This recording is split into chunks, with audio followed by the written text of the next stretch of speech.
business feels chaotic, the answer is not usually another big idea, another rushed hire, another piece of software, or another week of the owner working later. The answer is control. The control does not mean becoming a control freak. Control means the business has enough visibility, rhythm, accountability, and simple systems that the owner can see what is happening, make better decisions, and focus their energy on the right work. Because here is the truth many owners eventually run into: you cannot improve what you can't see.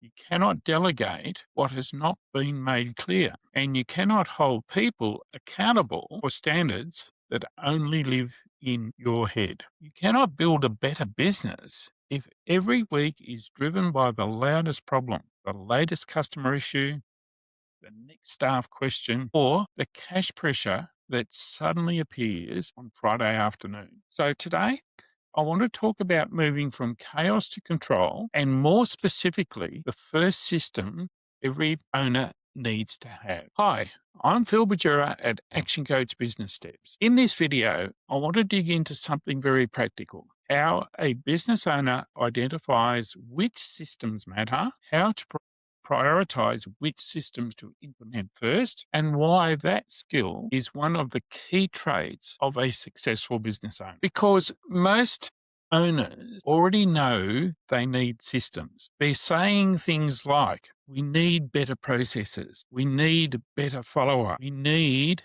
the team to take more ownership, we need better reporting, we need to stop making the same mistakes, we need the business to stop depending on me. These are the things that they may be saying. Now, all of that may be true, but the danger is trying to systematize everything all at once. That just becomes another form of chaos. The real question is not, do I need systems? The real question is, which system should come first and why? By the end of this video, I want you to understand the first system I believe every owner needs, and that is a weekly control review. If the rhythm that tells you that really needs attention, which systems are most important, and where your attention, focus, and energy should go next, what chaos actually looks like in an SME, that's my next topic. Business chaos is not always dramatic. Sometimes it is quiet, sometimes it just repeats. The same customer complaints keep coming back, the same jobs run over time, the same quotes go out late, the same staff member asks or keeps asking the same question. The same cash pressure appears every month. The same work gets redone. The same opportunities are missed because follow-up was weak. And the same meetings happen, but nothing really changes. The owner gets used to it, and then the team gets used to it. Everyone starts to believe that is just how this business works. But repeated problems are not just problems, they're signals. They are the business telling you that a system is missing. It's unclear, outdated, not followed, not measured, or still sitting inside the owner's head. That is why I encourage business owners to stop looking only at the incident and start looking at the pattern. If something happens once, it may be an incident, but if it keeps happening, it is more likely a system problem. And if the owner keeps personally fixing it, the owner has become part of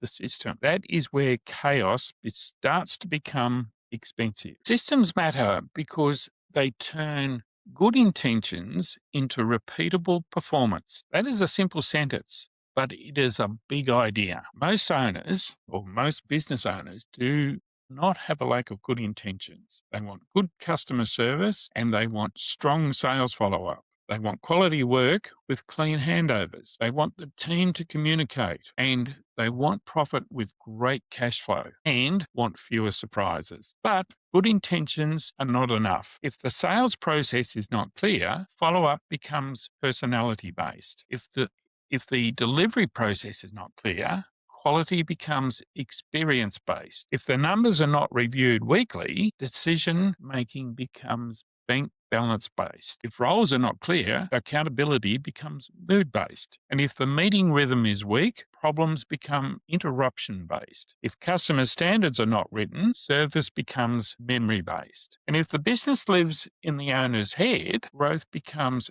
owner capacity based. That is why systems matter. They reduce reliance on memory, they reduce reliance on the personality, they reduce reliance on the owner rescuing the day, and they make the business more consistent. Systems also create confidence. The team knows what good looks like. The owner knows what is happening. Customers get more consistent experience. Numbers show up earlier, and problems are easier to diagnose. And improvement becomes a normal part of how business operates, not something the owner tries to do after hours when everything else is finally quiet. Now, when I work with business owners, I do not start by making systems complicated. I want the owner to see the business clearly first. A practical way to do that is to look through 4 areas: time, team, money, and systems. Time asks, where is the owner being pulled into work that should not need the owner? That might be approvals, quotes, scheduling, customer issues, quality checks, staff questions, or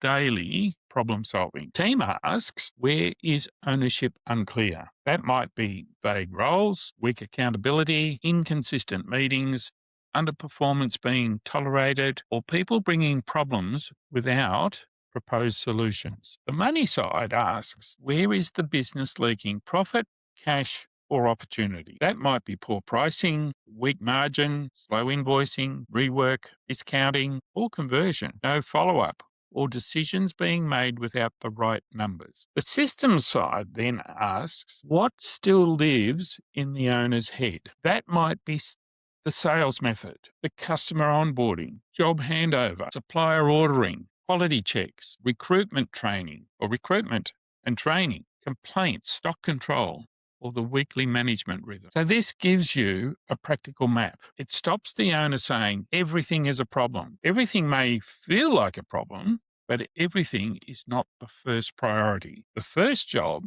is to identify the systems that are actually driving the pressure. For most small and medium businesses, the important systems usually sit in a few core areas. Those core areas might include lead generation and conversion, the sales follow-up, customer onboarding, operations and delivery, quality control, team accountability, financial management, the communication rhythm in the business, recruitment and training, and then also the management reporting. You do not need to be perfect with all of them in one quarter, but you do need to know which one is creating the biggest constraint in the business right now. One of the biggest mistakes owners make is building the easiest system first instead of the most important system first. They create a checklist because it feels productive.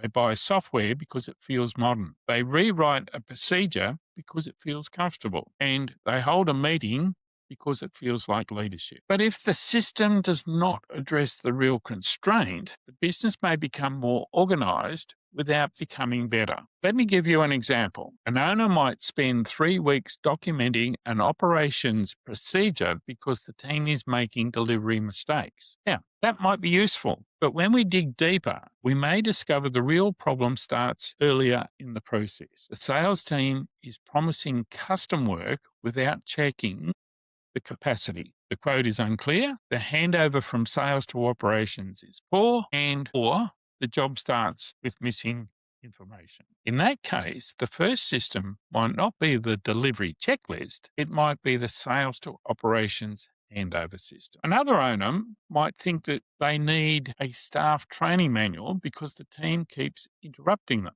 But when we look closer, the real issue may be that no one has decision rights. The team may not know the task, or they may know the task, but not know what they are allowed to decide on themselves. In this case, the first system might be a decision tree framework, not a training manual. Another owner might think that they need more marketing systems because sales feels slow, but the numbers may show the leads are coming in and not being followed up properly. In that case, the first system might be a lead follow-up rhythm, not a new advertising campaign. This is why prioritization really matters. Successful owners do not just ask, what system could we build? They ask, which system, if improved, would remove the most pressure, protect the most profit, and reduce the greatest dependent on the owner. So here is a simple prioritization filter you can use. When we are deciding which systems to implement first, ask 5 questions. Question number 1, how often does this problem repeat? If it happens every week, it deserves more attention than something that happens maybe twice a year. Question 2, what is the commercial impact? Does it cost profit? Does it delay cash? Does it lose customers? Does it create rework? Does it damage the brand? And does it stop sales converting? So question 3, how much does it depend on the owner? If the system is missing and the owner has become the workaround, that is a high priority. The more business relies on the owner's memory, their judgment, approval, or rescue, the more fragile the business becomes. So question 3, how much does it depend on me as the owner? Question 4 is, what is the sequence? Some systems must come before others. There's no point building a performance review system if people do not have clear roles. There's no point measuring conversion if leads are not being captured consistently. There's no point training a process that is commercially broken. There's no point asking the team to be accountable when the standard is still very vague. Question 5, what can we improve quickly enough to create momentum? This matters because business owners need traction. If the first system takes 6 months before anybody feels a benefit, it may lose energy. Sometimes the right first move is a simple version of a system, not the perfect version. So the filter is repeat frequency, the commercial impact, the dependency on the owner, the correct sequence, and then gaining some momentum. That filter helps you prioritize. It helps you avoid the trap of doing what feels easiest, loudest, almost familiar. It directs your attention, focus, and energy towards the right things. Now, here is the key point. Before you build every other system, the first system every owner needs is a weekly control review. Why? Because the weekly control review helps you decide what system to build next. It is the system that creates visibility, rhythm, and prioritization. Without a weekly review, owner often manages the business through memory, urgency, emotion, and interruptions. With a weekly review, the owner starts managing through facts, patterns, numbers, and accountability. It does not need to be complicated. In fact, it should be simple enough that you will actually do it every week. A strong weekly control review should answer 5 questions. First, what happened last week? So look at things like, or look at the facts around sales activity, new leads, conversion, jobs completed, the work in progress, cash collected, what are the debtors, any customer issues that need to be dealt with, any team issues that need to be dealt with, quality problems, and missed commitments. Second, what is the pattern? Do not just talk about incidents. Look for repetition. What keeps showing up? What keeps slowing the business down? What is costing time, money, or energy? Third, what is the real constraint? Is this a sales issue, a team issue, a money issue, a system issue, or an owner dependency issue? Fourth, what is the next right thing? Choose the high leverage action that will change the pattern, not just relieve the pressure. And fifth, who owns it? By when and how will we know it is done? That is where accountability enters. A weekly control review turns vague frustration into possible or visible priorities. It turns we need to fix everything into this is the next system we will improve. It turns the owner from being the firefighter into the business leader. Let me give you an example from the kind of work that I do with clients. I work with a business owner who felt like every week was a new emergency. The team was busy, the owner was busy, customers were still being served, but the owner still felt there was no control. Jobs were not flowing consistently. Some customers were delighted, others were frustrated, cash was unpredictable, the team brought issues late. The owner would say, I feel like I'm always the last person to find out there is a problem. And then I'm the one that's expected to fix it. That business did not need a 50-page manual as the first move. It needed a rhythm. So we started with a simple weekly review. What jobs are in progress? Which ones were at risk? What money is due to be invoiced or collected? What customer issues needed attention? What team issues are being repeated? What system broke or was missing this week? What is the one improvement we will make next before next week's meeting? Once the rhythm was in place, the business started revealing the real priorities. And what we found was that the handover from sales to delivery was too loose. We found the owner was approving too many small decisions. We found rework was being discussed emotionally but not measured. And we found cash flow surprises were connected to invoicing rhythm, not just sales volume. Then we could prioritize the systems properly. The first improvement was not everything. It was the sales to delivery handover and the weekly job review. That gave the owner more visibility, the team more clarity, and the business fewer surprises. And that is the point. The weekly control review does not solve every problem on its own. It shows you which problem deserves to be solved first. This is why I believe the ability to identify and prioritize systems is one of the key traits a business owner must adopt to become successful. The first trait is awareness. You must be willing to see the patterns in the business, including the patterns you help create as the owner. The second trait is discipline. You must stop letting urgency decide everything. The weekly rhythm must happen even when the week is busy, especially when the week is busy. The third trait is prioritization. Successful owners do not try to fix 20 things at once. They choose the next right thing and then stay with it long enough to get a result. The fourth trait is accountability, not blame, not harshness. Accountability means clarity of ownership, clarity of expectation, clarity of measurement, and clarity of follow through. The fifth trait is systems thinking. Instead of asking only who made the mistake, you learn to ask what system allowed this to happen and what system would prevent it from repeating. The sixth trait is courage, because sometimes the systems that need change or changing is not a document or a checklist. Sometimes it's the owner's habit of rescuing. Sometimes it may be a difficult conversation with a team member. Sometimes it may be pricing. Sometimes it is admitting the numbers have not been reviewed properly. And sometimes it is changing the way meetings are run. These traits matter because the owner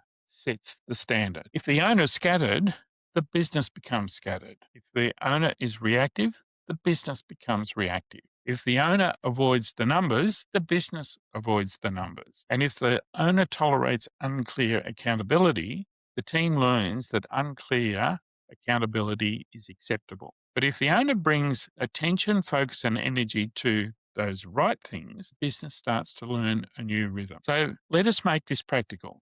Attention is what you notice. This week, notice the repeat patterns. What comes back? What waits for you? What costs money? What creates rework? What keeps interrupting the team? And what creates customer frustration? Focus is what you choose. Do not choose everything. Choose one system to improve first. Maybe it is your weekly scorecard. Maybe it's your lead follow-up process. Maybe it is your job handover.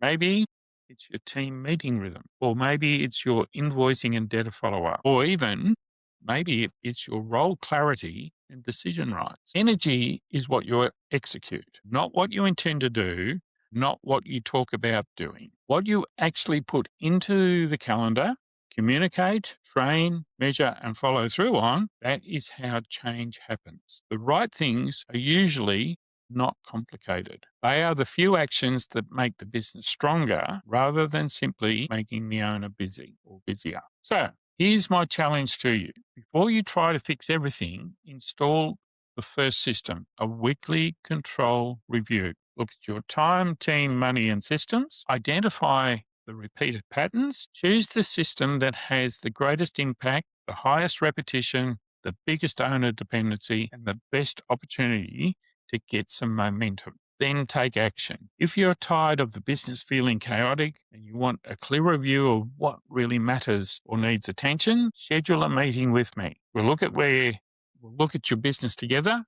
We will identify where the chaos is really coming from, and we'll separate urgent noise from the right things. Then we'll work out the practical next step that gives you more control, more clarity, and more confidence as a business owner. You do not need another list of good ideas. You need to know which system comes first. So take action, get results. I'm Phil Badura, Action Coach Business Steps, and I look forward to helping you move from chaos to control.